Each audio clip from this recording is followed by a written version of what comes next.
The following program is a UWTV classic.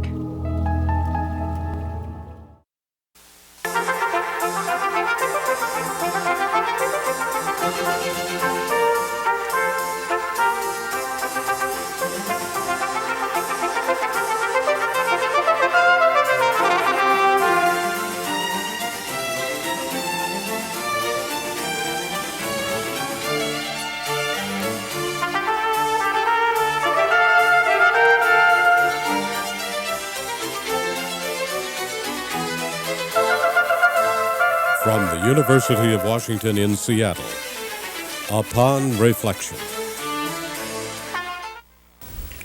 Hello and welcome to Upon Reflection. I'm Marcia Alvar.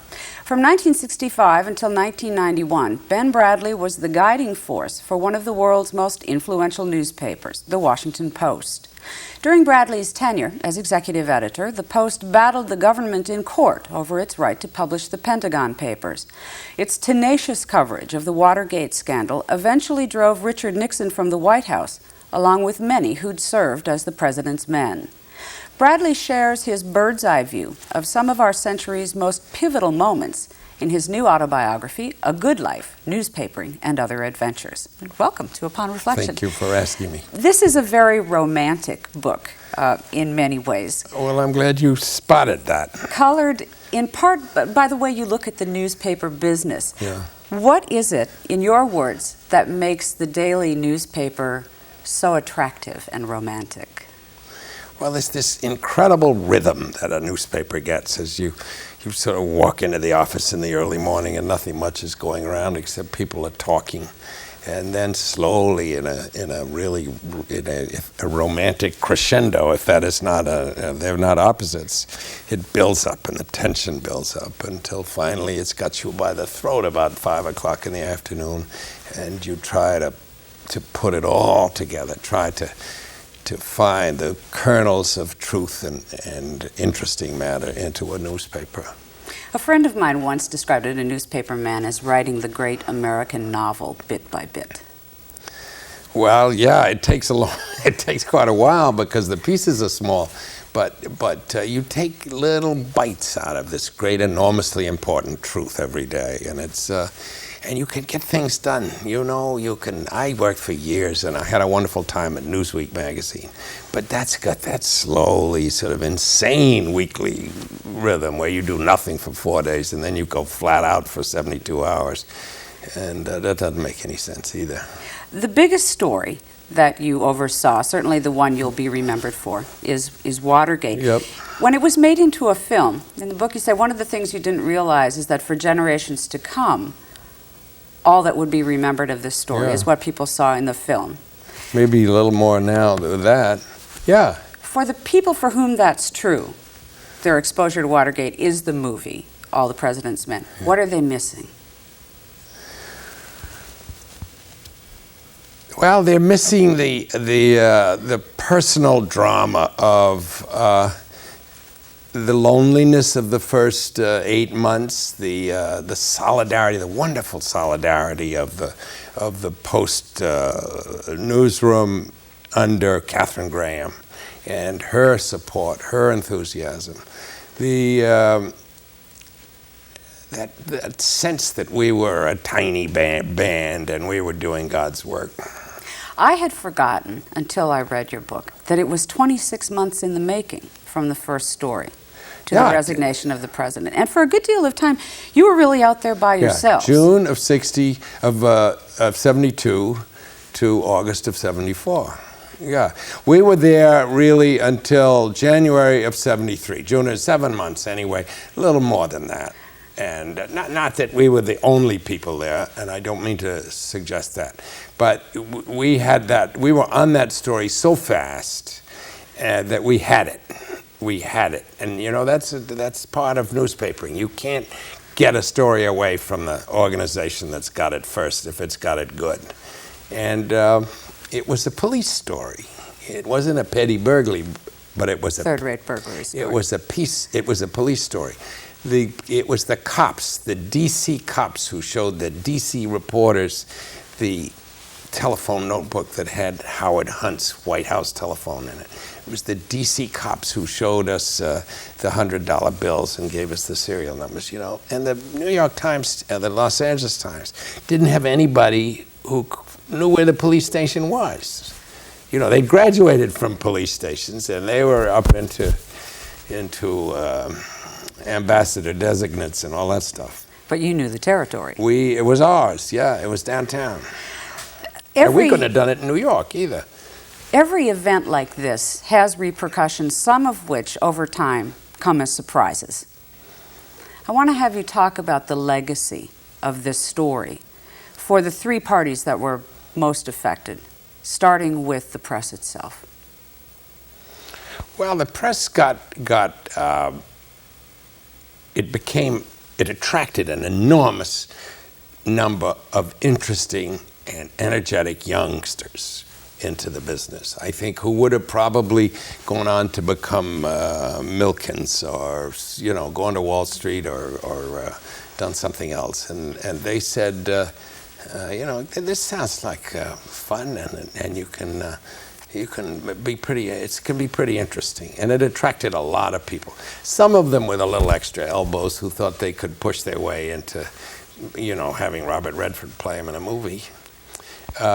But I think, and it was a very other good lesson, is that it proved to some publishers, owners, that it was, you could make a success out of that. You could even ultimately become financially very successful. Even though the Post took a terrible bath in the beginning of it because Nixon was out after us, was out after our television station. So we went public as a company right in the middle of the Pentagon Papers, and the stock price dropped to 50%. These young reporters who came into the business, though, you said one of the lessons that you learned early on as a reporter is follow the money, which is a phrase that moved into the lexicon. Yeah. But after Watergate, a lot of maybe the ones that had the sharper elbows, it was look for the lies. A different outlook in reporting. I think look for the lies is probably now the most important lesson of all, because somebody's going to lie about money and about chercher la femme also. They'll lie about that. I think that's the big change in American government that I see, is the facility and the ease with which officials lie. It's so they fall into it.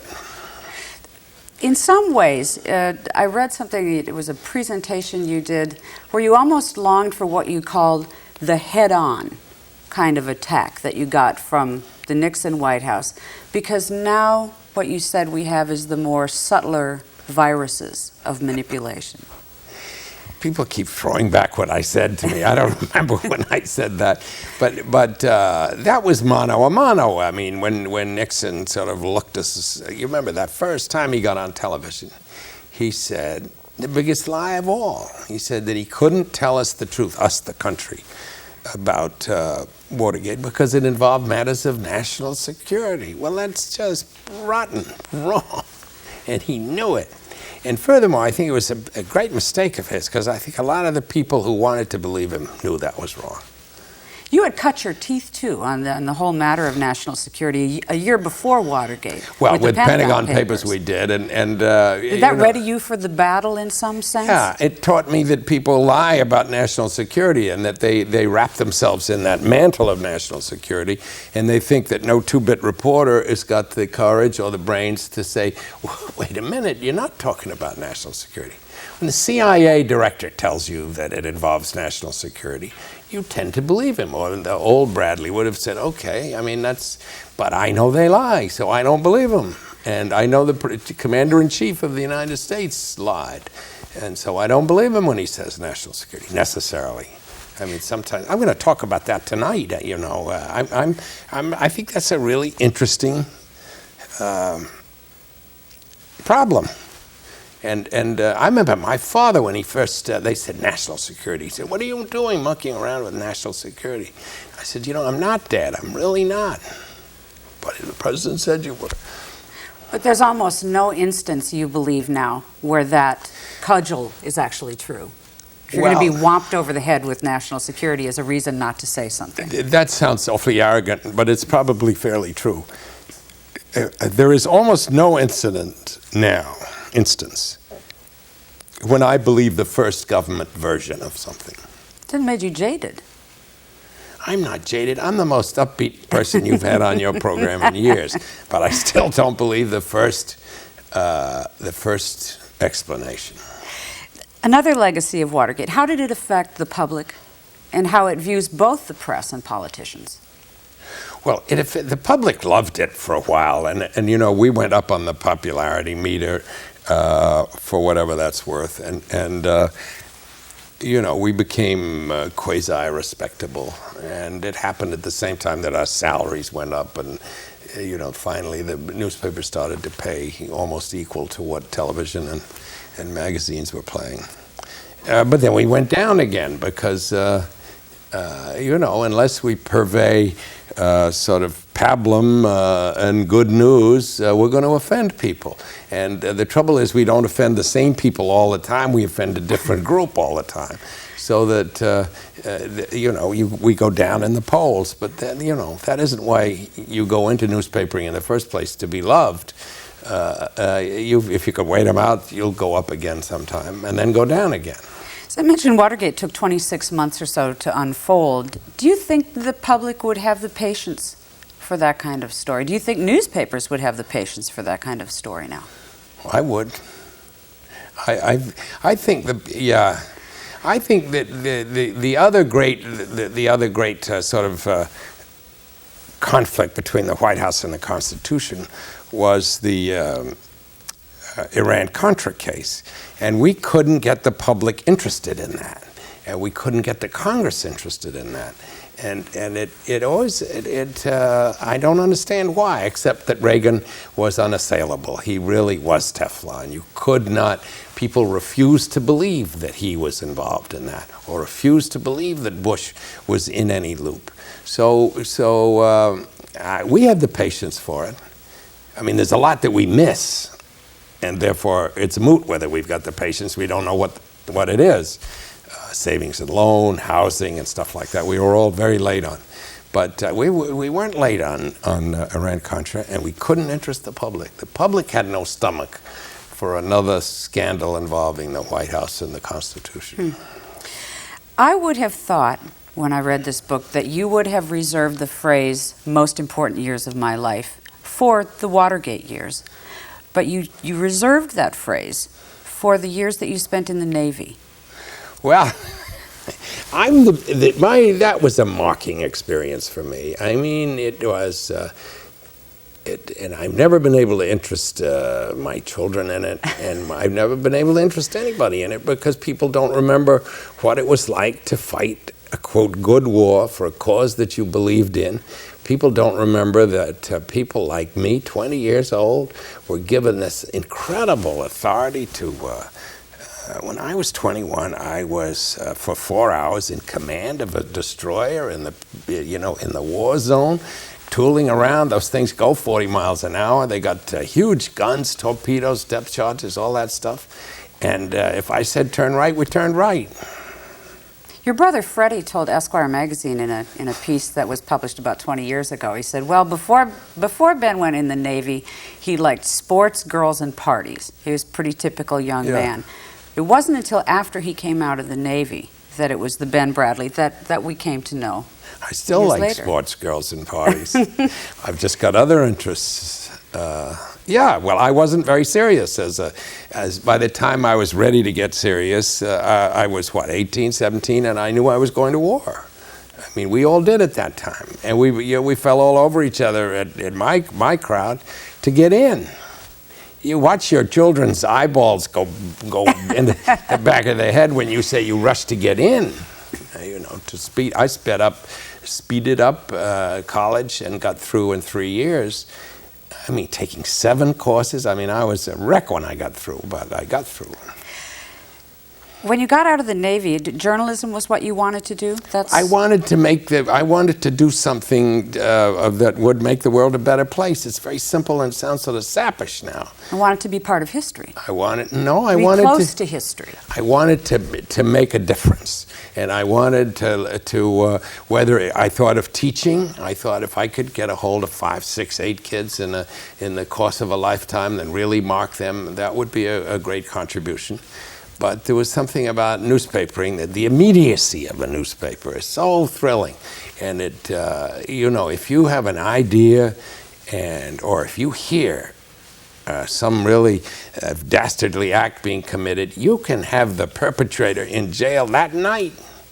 And you can right wrongs, you really can. And you can shine light into dark places that day.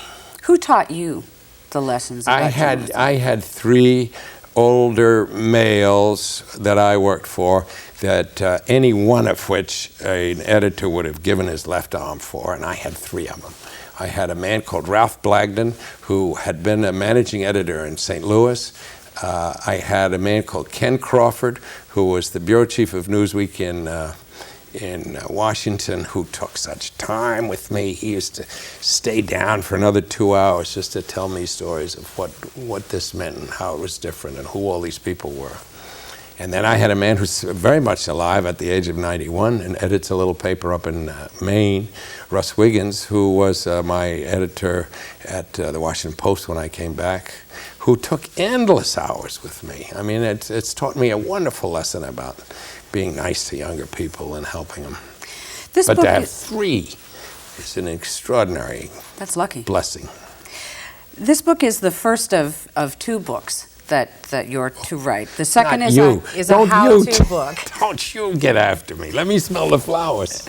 No. We're already getting you working on the second book, because that's the one that really is going to come out of your experience in journalism as the teaching that you said you wanted to do. Well, I have this theory. A how-to book. Yeah.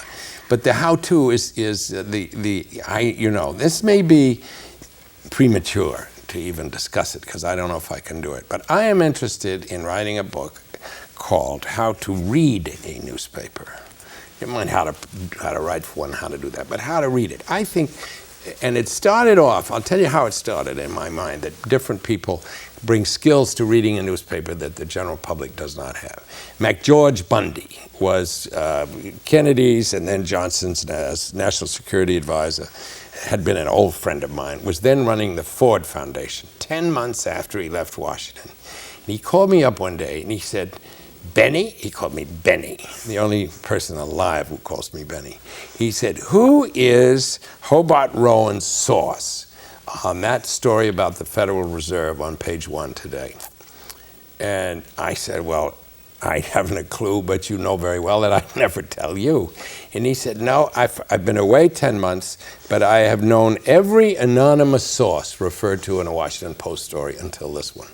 And I know that Rowan's normal source in these matters is a man called William McChesney Martin, who was the head of the Fed, but I happen to know he's in the hospital, hasn't talked to anybody for a month, blah, blah, blah. And I said, my God, the expertise that this person brings to reading the Post and how much more he gets out of reading it than the casual reader who comes in and says, oh, just sees something and explodes and says, God damn, and blah, blah, blah.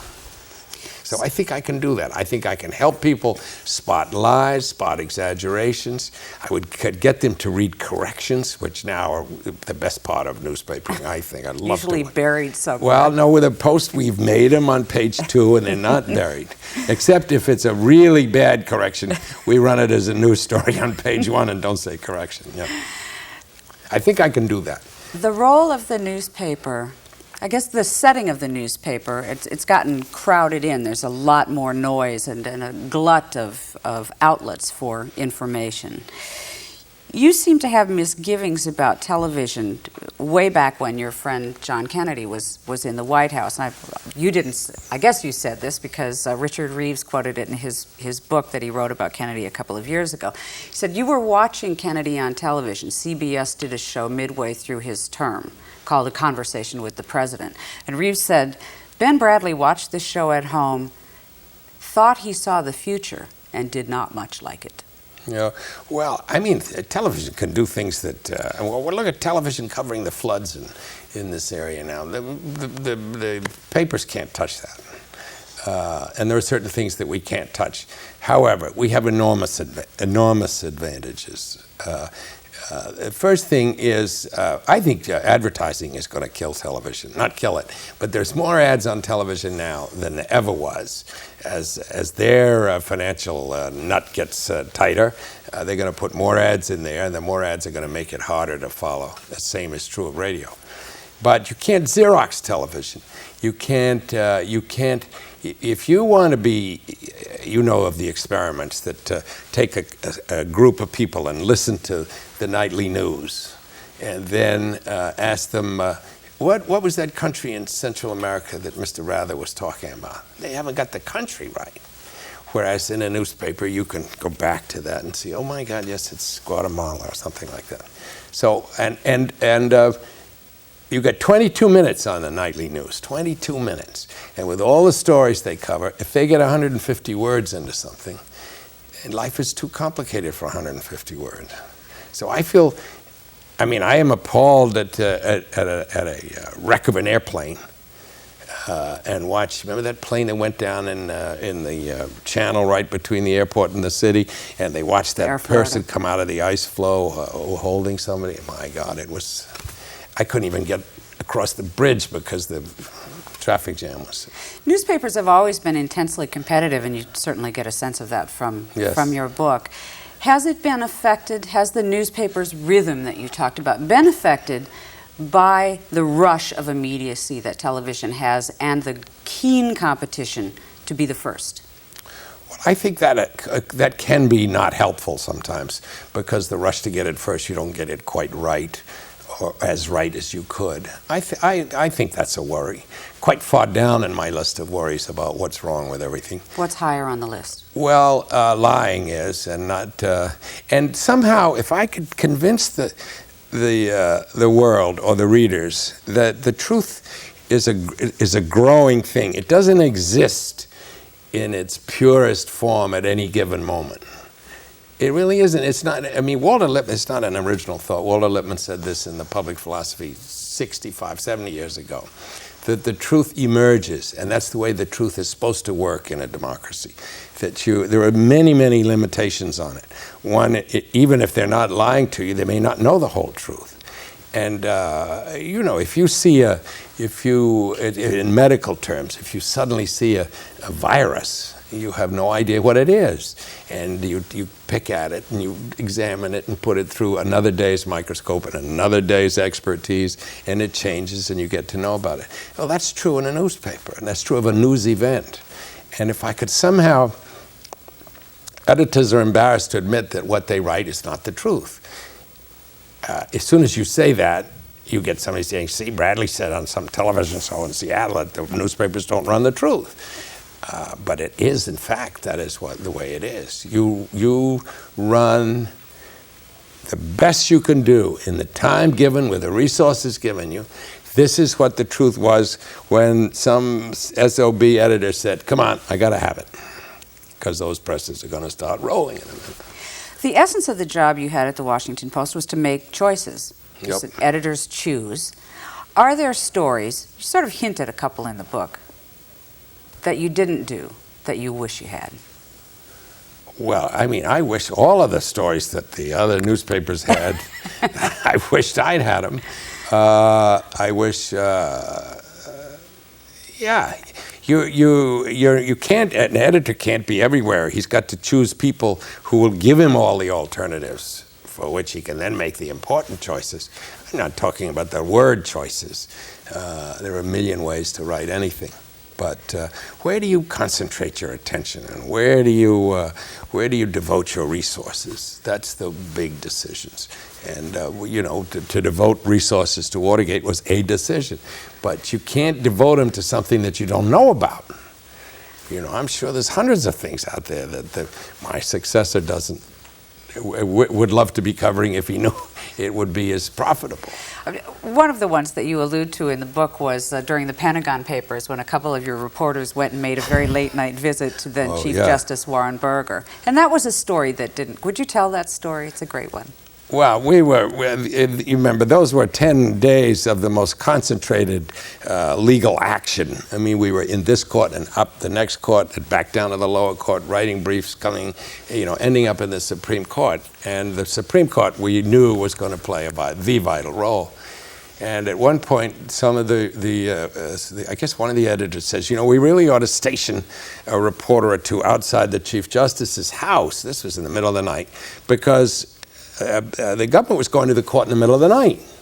And if they went to take an appeal from a Court of Appeals subject, they'd go to the Chief Justice. So we put 2 reporters outside the Chief Justice's house.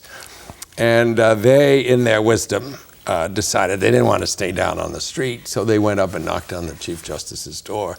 This was probably close to midnight. And this was Warren Burger was the Chief Justice. And they knocked on the door, and the Chief Justice himself answered in his jammies with a shotgun. It wasn't loaded and aimed at him, but it was cocked over their elbow. And because he thought they were robbers or bank enters. And they explained who they were, and finally tempers cooled down, and this disaster was averted. And one of them came back and wrote a little memo about the encounter, and one of the editors said, "Where are we going to run this story?" And I said, "What story?" I didn't want to put it in the next day's paper, because I didn't want to hold the Chief Justice up to ridicule if we were going to face him the next morning. I think that was sort of gutless of me, and I should have done it. The story of the Chief Justice in his jammies with the shotgun. Anyway, if you know Burger, especially if you knew Burger, it was just a wonderful visual image. Are there moments, have there been moments, I'm sure there have been, since you retired in 1991, where you miss terribly being able to run into the newsroom and take control of a story? What are some of the moments where you've really missed? Well, I don't. The control isn't what I miss. It is occasionally there are moments when a story has the town by the throat, and when reporters you see reporters get up in their chair and go talk to each other. I could always stand 2 talking together, but I couldn't stand them when they got 3 or 4, and I'd have to get up and find out what they were talking about. I miss that. I don't miss, and I miss, listening to where they are and making suggestions about where the next step is and how I could help. Did I know somebody that they were having trouble reaching and might answer me? But I do miss that. But it doesn't happen all the day. And there is so much process involved in Washington Post stories now. And government. The government is a story of process. The subcommittee on this passed 8-2 today a bill, send it to the full committee. Full committee passed it 13-14 and sent it to the Senate. The Senate, nothing has happened. And yet there's this much in each day's paper. I don't miss that at all. I think when the history of the world is written, that's not even going to show up. But the big stories. And I don't like budget meetings. I was lucky enough to be in an economy that was expanding, and that the Post went from making no dollars to making $150 million, and I got a big hunk of it. Good timing. And fantastic timing. As you say throughout this now book, you have to meet all the time and decide what you can't do and how you can do it with 2 people instead of 4 people. Well, sports figures unretire all the time. You could always. Well, I don't think I've retired. I haven't smelled a flower yet. I'd like to. Thank you so much for being a guest myself on a lot. Upon Reflection. Thanks. To see more UWTV classics, visit uwtv.org/classics.